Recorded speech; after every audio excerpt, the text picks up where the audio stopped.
If you're wondering what's going on here and where this is in Dublin, Ireland, first of all. And this is the burial of a 16-year-old boy who took his own life by jumping in the Liffey, by jumping in the river, and ended up drowning.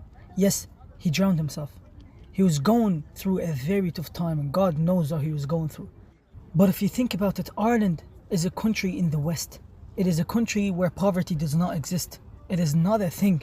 And according to recent studies, according to recent statistics, Ireland has the second best standard of living in the whole wide world. So why would someone so young, with so much in front of him, take his own life?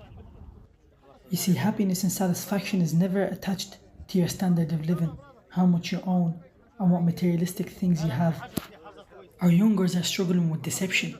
They are being deceived and led astray by a society that sets no boundaries and convinces them that following their desires will give them happiness and will give them satisfaction and pleasure. But in fact, it is the exact opposite. That is exactly what leads to that internal void, that feeling of emptiness, and it is exactly what leads to our destruction. Look at how shocked and devastated his brother Heyman looks. And his father was crying and crying and crying in shock. The message behind this video is that a lot of the time, the kids don't listen to their parents. Therefore, it is our obligation as friends to give nasiha. It is our obligation to give dawah to our brothers, to our youngers, to ask about them and see how they're doing and what they're struggling with, and to advise them. And most importantly, teach them their deen, which will ultimately solve all their problems.